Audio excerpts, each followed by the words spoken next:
a todos, soy Alberto Tellez. Estamos hoy en Spokes Studio en Oviedo con Ethan Winogrand. Vamos a hacer una pequeña entrevista para el primer capítulo de Estudios de Grabación en Asturias. Él hablará en inglés porque es angloparlante y lo subtitularemos. Así que activar los subtítulos si no entendéis muy bien inglés. Y empezamos preguntándole cuál fue su principio, su origen en la música. I started as a Beatle lover, and my friends and I all pretended to be Beatles, and we play along with a broom or a tennis racket, and until we got our first guitars, and then we all started practicing and trying to play. And yeah, so I also took lessons, guitar lessons, and then at 15, one of my closest friends who I had been playing guitar with, we were in a band that had about as many people as we wanted. There was probably 10 guitarists and maybe a couple of bass players and An authentic big band. Yeah, whoever wanted to be in the band could be in the band. Many singers, anyone who could play any or pretended to play, just so you wanted to be in the band. But only one drummer, and so one day, my friend and I were playing guitar, and I just said, I'll just sit down to the drums. And I sat down and immediately could play a beat with him. Both of us went, and that was it. No more guitar.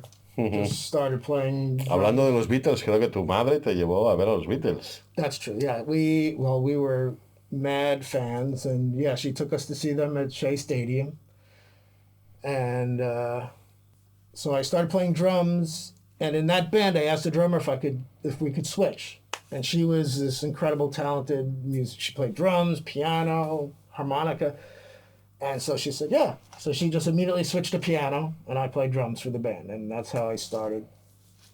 2 years later, when I was 17, the band Joe Cool, a rock band in New York, asked me if I could join. I don't even think I auditioned. I must have auditioned, but I don't think so. Anyway, I said, absolutely. I had just started trying to play jazz, and I knew that this would be a detour to play rock. But they were gigging steadily in New York. So ¿De qué año estamos hablando? 1976, I think. And so I started playing with Joe Cool, and immediately we were playing gigs, and they had gigs in CBGB's and Max's Kansas City and all of the sort of downtown, New York downtown clubs. You know, we played with all the different bands at the time that were not signed, like the Dictators, Blondie, Talking Heads, the Ramones, Television, a lot of bands that were just hadn't been signed yet. So Joe Cool was part of that scene. Es una escena muy buena para empezar, ¿verdad? I was 17. It was a heavy scene for me because it was the punk scene. They were punks. I mean, it was a serious. CBGB's was. Max's Kansas City was a step up from CB's. Like if you played at CB's long enough, you might get a gig at Max's. That's how sort of. And we played Max's, we got to play with Max's with Blondie and the Ramones. So we ended up having a Joe Cool cocktail named after us. Like all of the bands, the sort of top 10 or 20 bands had a cocktail named after them. So it wasn't that special, but it's nice to be in that club. And anyway, so yeah, after that band, I went much more heavy into trying to learn how to play jazz and play jazz with people. And then I joined Unknown Gender in 1983, which took me to Europe. And that was a trio. That was a funk-punk trio. And we toured Europe until the early 90s. Te mudaste a Europa, ¿no? Dinamarca era, ¿verdad? I moved in the next year. I moved to Copenhagen. And that's actually with Unknown Gender was the first time I recorded a record and toured. I was a professional musician, and we co-produced all of the records. The band worked with the engineers and co-produced. So that's when I started learning about studio. El sonido, grabación. Not y much, producción. but some, yeah. We mixed on boards. So you learned about that, about mixing a little. But Mezclando a ocho manos, ¿no?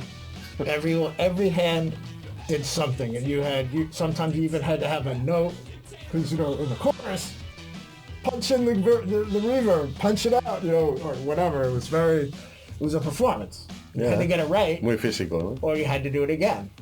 Oh yeah, all of those records were 24 track, 2-inch tape.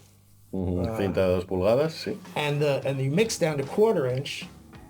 And the engineer, he's cutting with tape. He's cutting with a razor. So editing was a completely different thing then. During the time in Denmark, one of our first engineers who traveled with us our first tour, he worked in the studio, and he opened up his own studio, which I helped him build.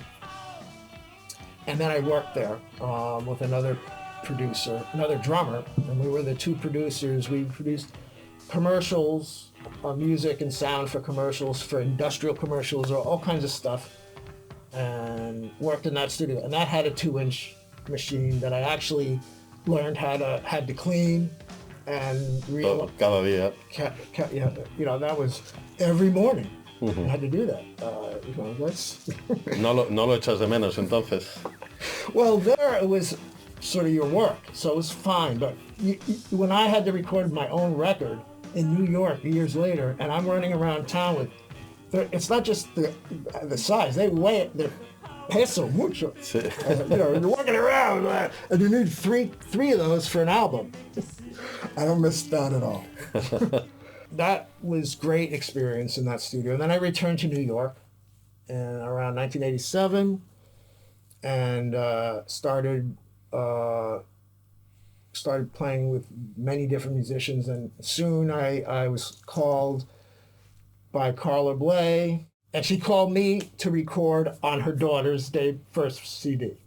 And so that's when I met that band. The singer of that band was Eric Mingus, along with Karen. So I met Eric in that band, and he and we were with her for her first 2 CDs, tours, and then Eric and I formed a band and became roommates in New York. And that's when I first moved to Brooklyn. I moved in with Eric, and we had a band for a while. And then he went to London. Y ahí es donde empezaste con tu primer estudio. That's right. And that was in my house in Brooklyn, in our apartment. Como medio para grabar tus propios discos, supongo. I started, I knew I needed to record, I wanted to record my own, things. And the record that I recorded a rock record, and it cost so much money. And like you were talking about tape and everything, and this was the beginning of this was with ADATs. So with an ADAT, I knew, I could, you can record without much equipment. En casa. I started small, and with an ADAT and a couple of mics, and slowly, or very quickly, I changed mics to better quality mics. Fue entonces cuando compraste esta mesa que tiene muchos kilómetros encima, ¿verdad? It was in New York. A friend of mine helped me buy this. He had a van, so, and he was a really good engineer, and so we bought this in Connecticut, brought it to New York, and this was a little too big for my home and my piso in New York, but. Es una Soundcraft, es 1600, tenemos 24 canales, 8 subgrupos de grabación, y luego, pues él tiene 24 canales de conversión analógico digital de RME. But I use this what's great about this is from when you record more than 1 or 2 or 3 people, there's no delay in the monitoring. No hay latencia. Not at all. It's live. And everyone can have an exact custom mix, more bass, more this. that makes it really great for recording. And then of course the patch bay is I don't know how I would Es live without el that. centro neurálgico Exactly. de cada estudio, es un Yeah. patch bay en el que puedes pues conectar, rutear señales de un sitio a otro.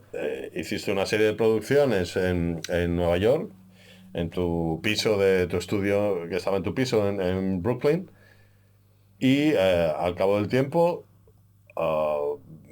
volviste a Europa una Yes. segunda vez. Yes, in Dust Mill, we came to Europe, and yeah, the first all my equipment was first in La Pola.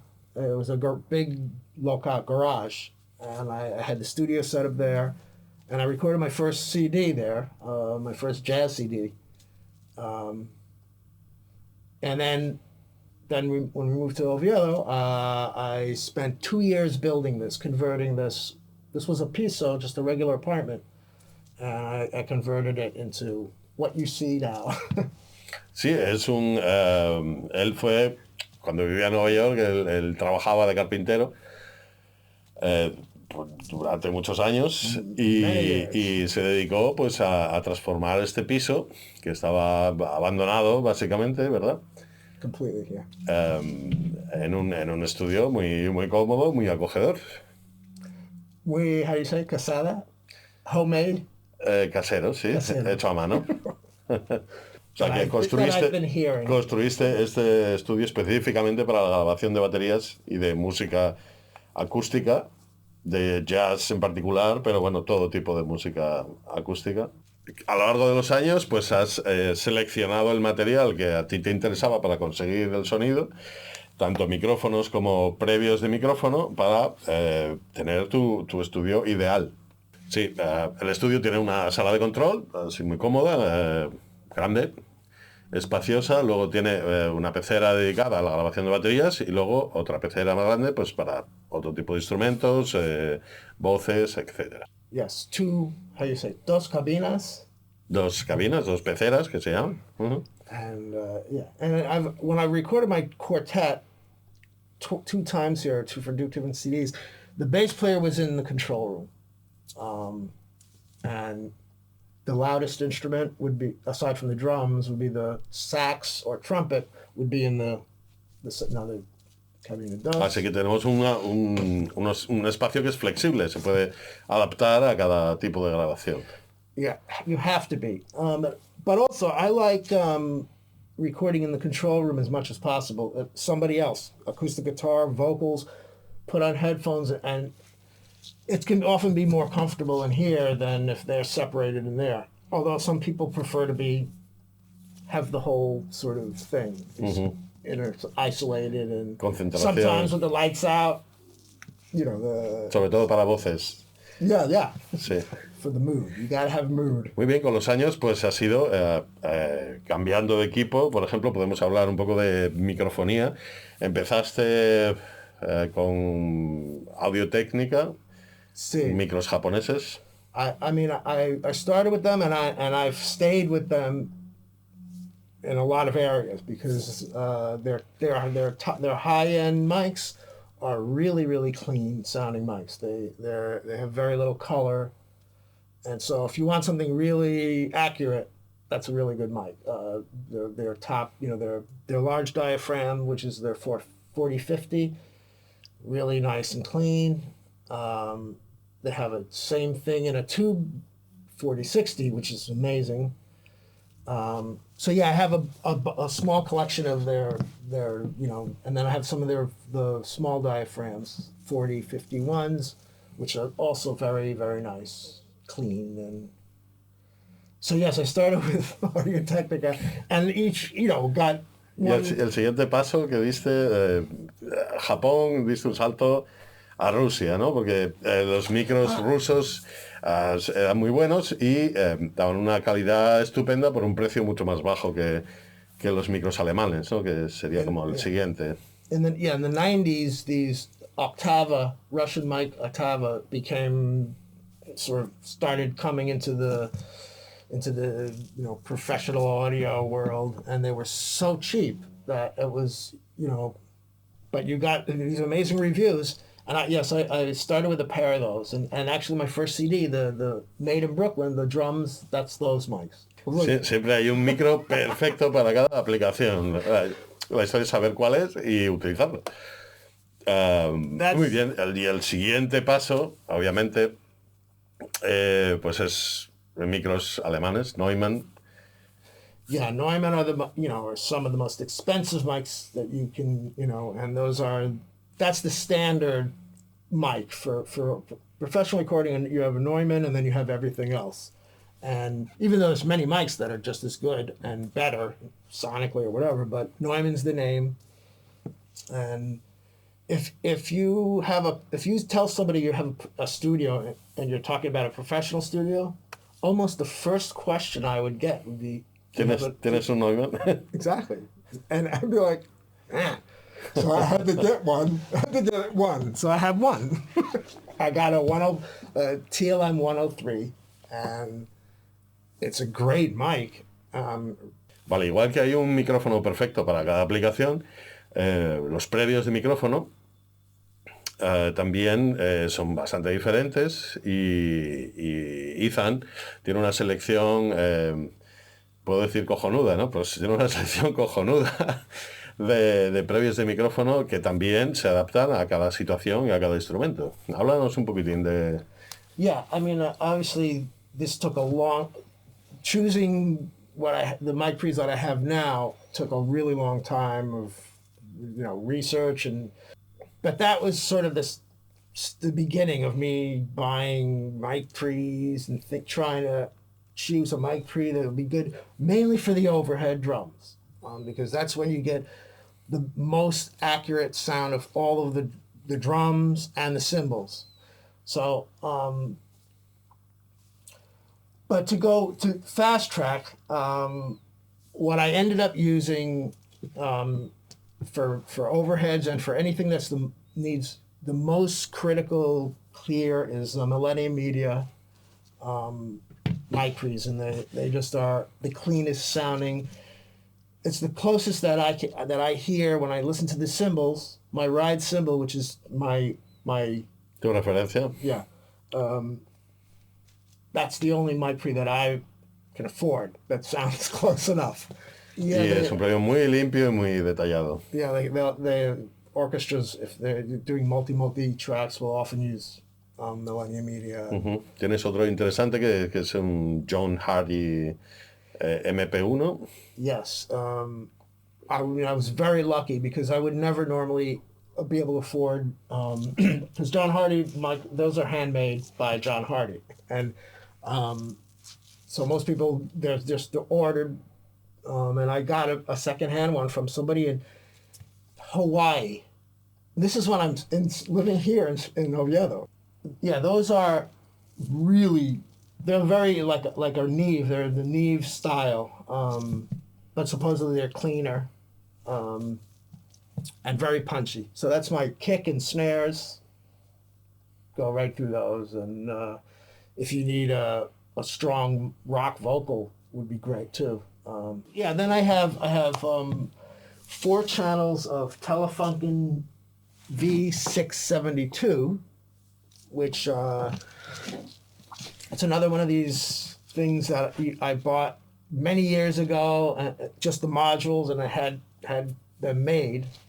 Sí, eran unos previos de micro que se usaban en radiodifusión y televisión también, y que luego, como se comprobó que eran buenísimos para aplicaciones de grabación, pues se adaptaban a las condiciones de grabación en un estudio.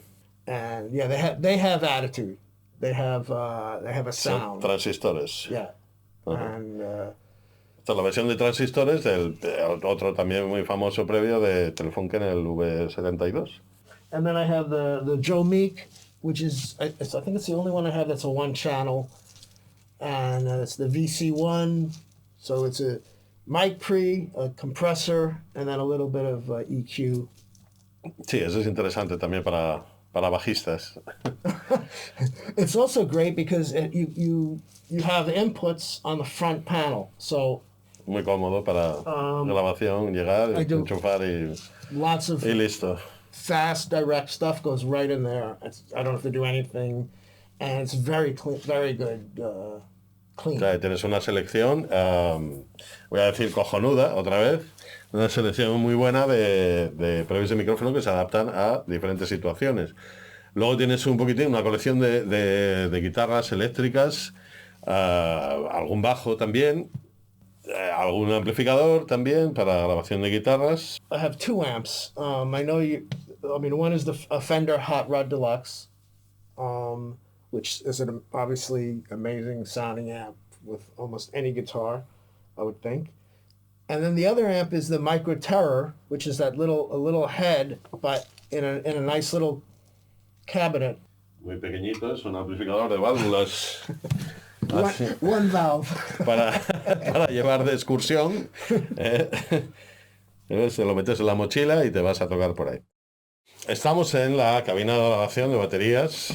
Vamos a hacer un repaso, un poquitín del setup que tiene Ethan aquí, con tanto a micrófonos y a kit de batería. Si quieres empezamos con el kit. Yeah, this original kit was just a five-piece with the floor tom. So this I bought in 1974 or 5, my first kit. I didn't want a Gretsch kit. I wanted a Slingerland because that's what the photos of Buddy Rich and I didn't know any. I had never heard. I didn't even know what Buddy Rich played like. You knew he was the best drummer in the world. So I wanted the white drum set that he had, and they said, we don't have Slingerland. We have a black Gretsch. I was like, black? Ugh.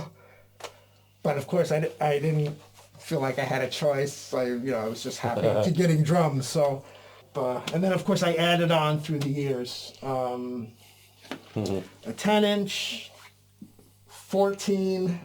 At one point I had it set up like Tony Williams, which is 2 floor toms, just a ridiculously big kit. I don't want to use anything else.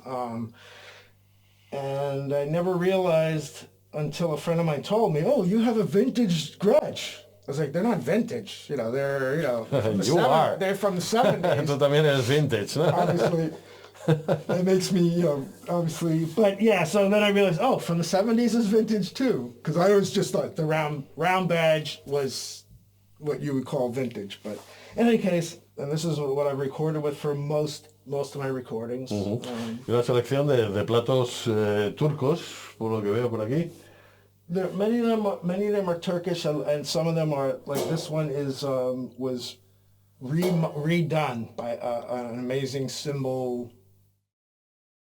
He hand relathed and rehammered a bunch of cymbals for me to make custom, because I was searching for the perfect ride cymbal. And now I have a few perfect ride cymbals.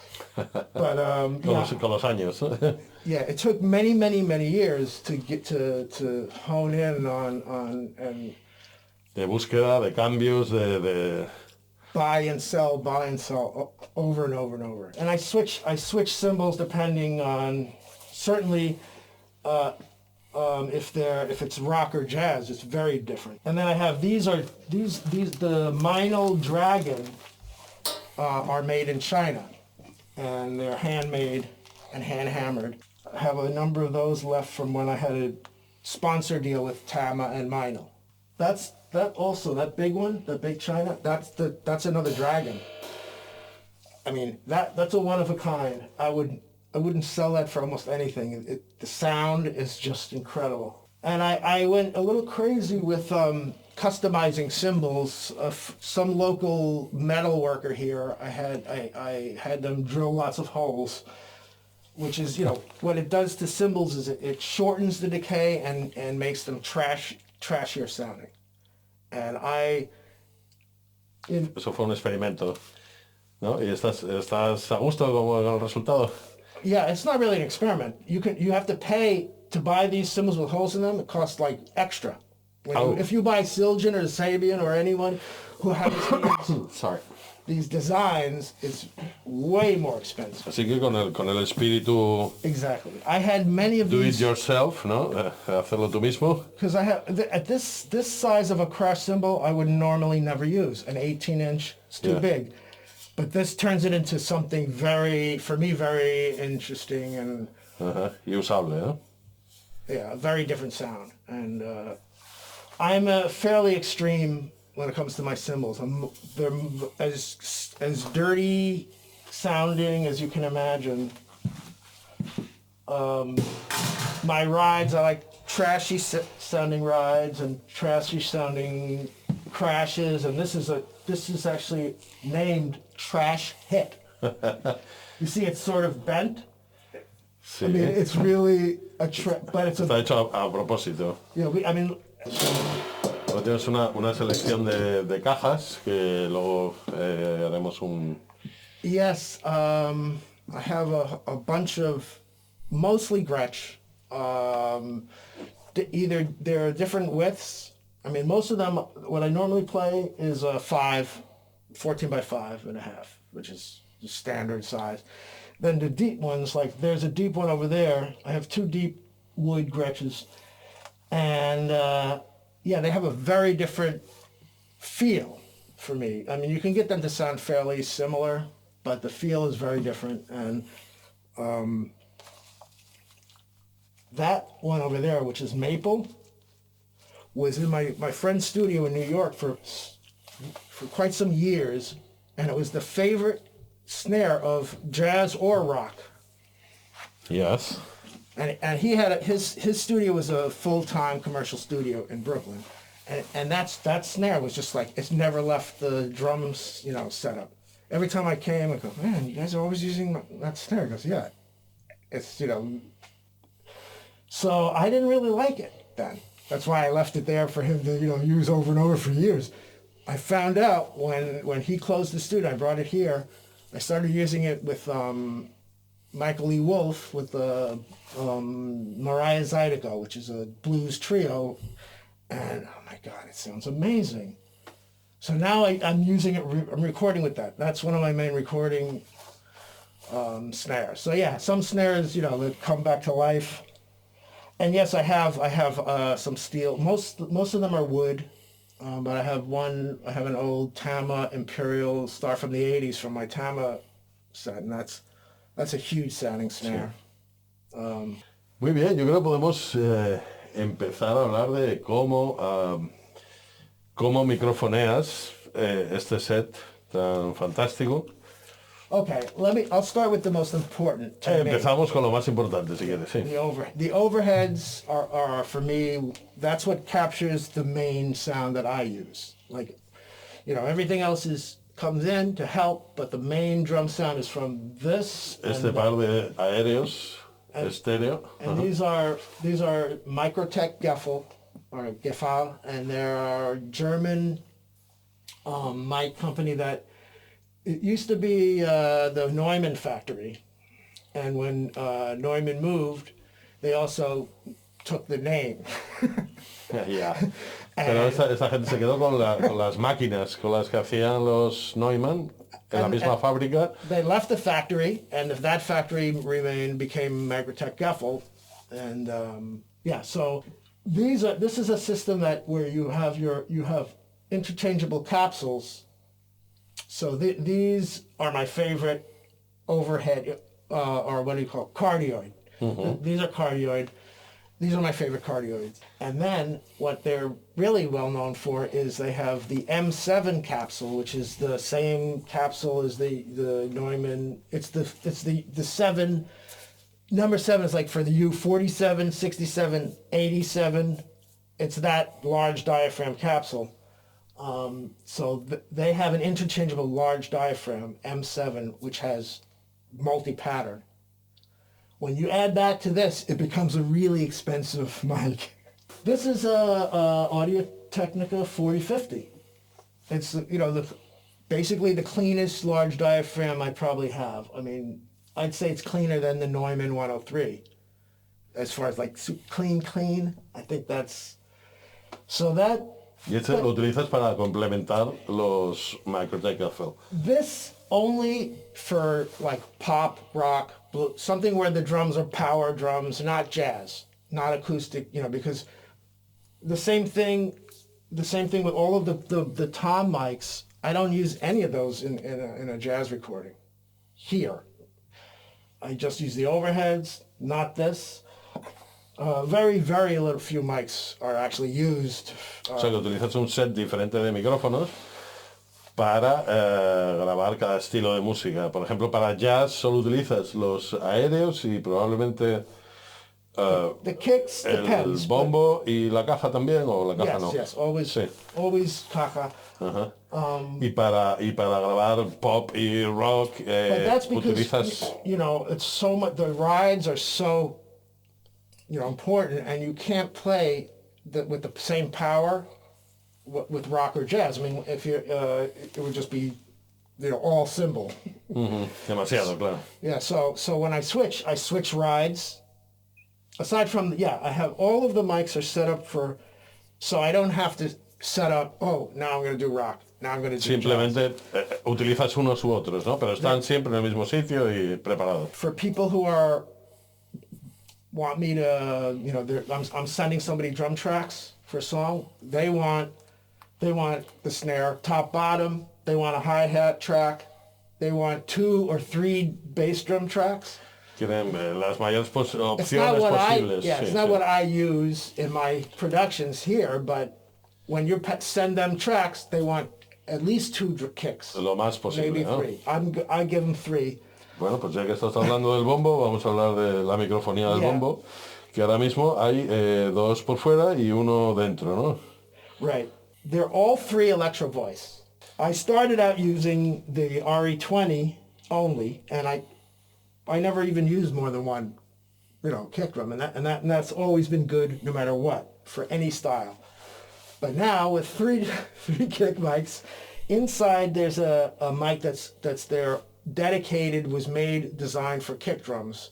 It's an 868, and so it has a scoop, like a boost in the low and a boost in the high. It's like a perfect little, and so that's that's inside to get the click, really, really sharp attack, and some very low thud. Y luego tienes 2 R20 fuera. No, the light one is a RE20. Y el negro no. And the Negro is it's a RE320. Okay. And I just discovered it, and Es muy diferente del 20. it's much cleaner. So that's the kick. And then, I'll mention the toms because I used to have 4 Sennheiser 421s for the toms, which, first of all, it's the classic mic, but it's also, those are huge. And as you see, I have such a tight setup. It's really hard to fit mics in my setup. It's really Escogiste tight. unos micrófonos pequeñitos para que fuera más cómodo colocarlos. That's why I switched for the toms. Also, because these are half the price. ¿Y estos son? These are actually, I think, I don't know if I like them better, but they're definitely not even remotely worse than the 421s. ¿Y estos son también Sennheiser? Yeah, and they're made for, actually the reason I chose these is, aside from reviews, one drummer who's always had amazing sounding acoustic toms when he used acoustic tom, Bill Bruford. I've seen him live many, many, many times, and always his drums sound incredible. And then I have on the hi-hat, I have one of my Audio-Technica, small diaphragm, which is the 4051, and I don't use that track ever, but for somebody else, if I'm sending it, like I said, they want hi-hat. Yeah. So lastly, aside from, and because the reason I use this in a pop or rock is because this large diaphragm it picks up huge amount of snare and kick, like sort of like mid thing in the middle of unfortunately it gets a lot of the cymbals, but that adds a huge thing to the drum mix.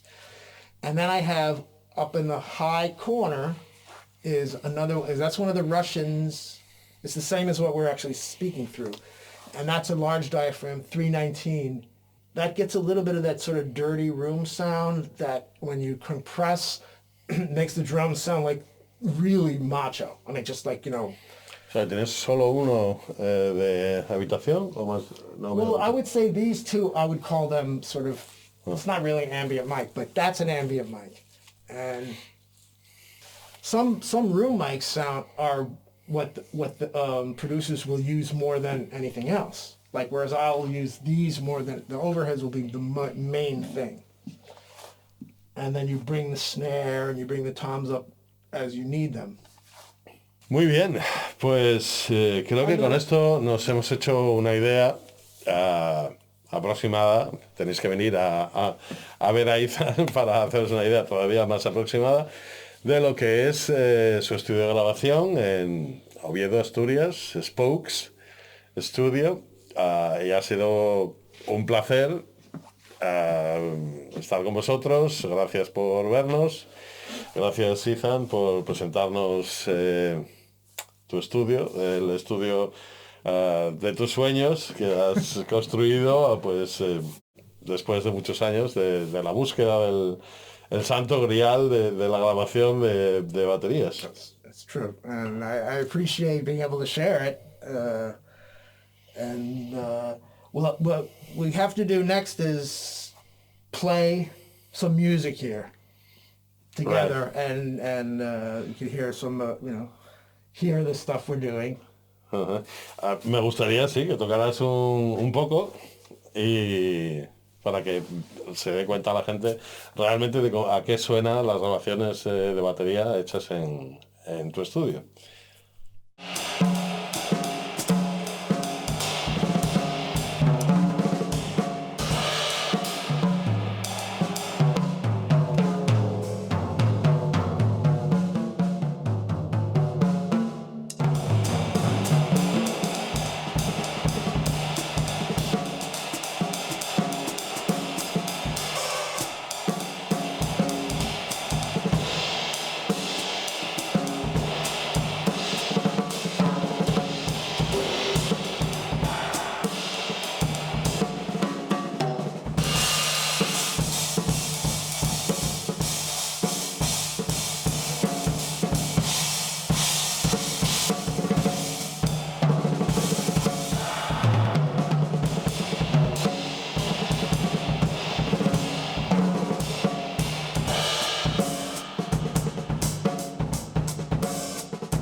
gracias por estar ahí. Un saludo a todos y hasta el próximo capítulo. Adiós. Chao. Chao.